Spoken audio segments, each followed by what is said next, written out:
रोशन रोही को आज माननीय पटना हाई कोर्ट के द्वारा बेल मिला है। सबसे पहले तो लोगों को बहुत बेसब्री से इंतज़ार था। हाई कोर्ट में ये जो बेल आपको आज मिला है, ये वास्तविक बात है कि वो उसी दिन तय हो गया था। आज कुछ बहस ही नहीं होना था। अच्छा। और कल ही आप ही लोगों के एक मित्र के चैनल पर मैंने इंटरव्यू दे के बोला था कि आज का दिन वो उनके लिए निर्णायक होगा।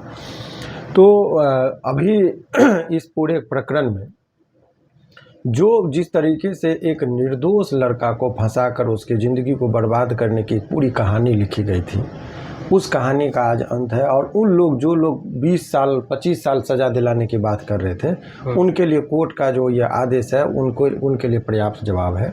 इसीलिए हम उन लोगों पर टीका टिप्पणी नहीं करेंगे। लेकिन इतना चीज़ जान लीजिए कि रोशन रोही का आज पटना हाई कोर्ट से बेल मिल गया। बहुत लंबे शिद्दत के बाद बेल मिला है। उन लोगों को लगा था कि झूठा रेप केस करके फंसा देंगे, इसमें वो आजीवन कारावास हो जाएगा उसका और उसकी ज़िंदगी खराब हो जाएगी। हर साजिश पर साजिश किया जा रहा था।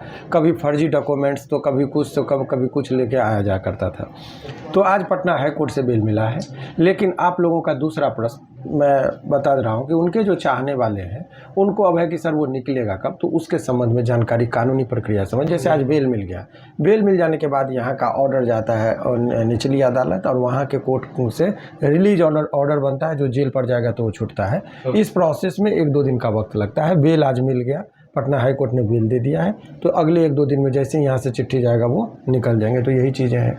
तीसरा प्रश्न जो आप लोगों के मन में बहुत दिनों से चल रहा था कि सर वो किरण भी जेल जाएगी क्या, जो स्टेट जी था। तो देखिए, ये बात तय हो गया कि ये एक फर्जी डॉक्यूमेंट्स बनाकर जो ये प्रमाण पत्र जो जन्म का बनाई थी, वो फर्जी प्रमाण पत्र था। ये बात मैं नहीं कर रहा हूँ, ये अनुसंधान के दौरान ही आया है। तो बहुत सारे बातों का तो ये बात से अवगत कौन होंगे? जज साहब होंगे। तो जज साहब को कैसे एक पिटीशन देके सारा कॉपी देके और उस पर एक केस किया जाता है कि ये किस तरीके से बलगला के कोर्ट को गुमराह करके एक निर्दोष व्यक्ति को जेल में डाली। तो ये निर्भर करता है रोशन के पिताजी पर और बिट्टू जी जो उनके मैनेजर हैं, उन लोग यदि चाहेंगे तो ये एक रीट फाइल करके माननीय उच्च न्यायालय में जब उसका गुहार लगाएंगे तो न्यायालय को अवगत कराना। हम और आप अवगत हैं उससे नहीं पता चलता है। न्यायालय में यदि वो चिट्ठी बना कर देंगे, अगर रोशन जी चाहेंगे तो रोशन जी को मन होगा कि हम रहम करें, किरण को छोड़ दे, माफ़ कर दे, तो वो हो सकता है। अगर वो चाह देगा तो इसमें इतने वो लेकुना है कि निश्चित तौर पर किरण के लिए भी मुसीबत खड़ा हो जाएगा। लेकिन ये सारा चीज़ निर्भर करता है रोशन की टीम, रोशन के पिताजी, रोशन पर ये निर्भर करता है। अगर वही नहीं चाहेंगे, जिसके साथ घटना हो, मान लीजिए आपको कोई गोली मार दिया और आप केस ही नहीं करना चाह रहे, तो कैसे कोई सज़ा होगा? तो आपको यदि कोई झूठा मुकदमा में फंसाया तो अब आपको तय करना है कि केस करना है कि लड़ना है कि उसको जेल भेजना है। लेकिन इतना बात तय है कि अगर रोशन चाह लिया, मैंने जितनी बातें कहा था आज वो सत्य सारी बातें हो रही है। इसीलिए मैं बहुत लोग आप लोग को भी डरा दिया था, रोशन की पूरी टीम, उनके पिताजी भी डर गए थे। मैंने कहा था कि देखो ये बेल तो उसी दिन, ये ऑर्डर थोड़ा लेट कर दिया था, बेल तो उसी दिन लगभग मिल गया था कि भाई ये गवाही होगी और बेल मिल जाएगा। अंतिम दम तक वो आज भी वो टाइम लेने की कोशिश किया गया कि आज टाइम मिल जाएगा, तो फिर ये हताश और निराश हो जाते। इन लोगों को कानूनी जानकारी का अभाव था, कभी केस मुकदमा में फंसे नहीं थे। तो मैं डे 1 से कह रहा था, इन लोगों को इतना तक धमकी दिया जा रहा था कि शादी कर लो, कंप्रोमाइज़ कर लो, पैसा दे दो।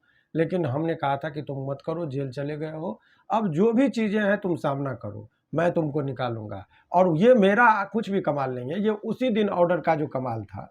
और ये न्यायालय पर भरोसा और न्यायालय का जो प्रोसेस है, कानूनी सूझबूझ और समझदारी जिनके अंदर होगी, वो बहुत ही ईमानदारी से चीज़ों को करता है और बहुत ही सलीके से करता है। बड़बोलापन नहीं करना चाहिए। कल भी हमारा इंटरव्यू था, आज भी हम आपको वही बात कर रहे हैं कि बहुत ज़्यादा उतावलेपन में नहीं है, कानूनी प्रक्रिया था। न्यायालय के प्रति आभार उनको व्यक्त करना चाहिए, जज साहब के प्रति ये आभार व्यक्त करना चाहिए कि वो चीज़ों को तुरंत समझे। और आज उन्होंने मुश्किल से 30 सेकंड बहस, 40 सेकंड बहस में सारा चीज़ समझ गए। जज साहब मुस्कुरा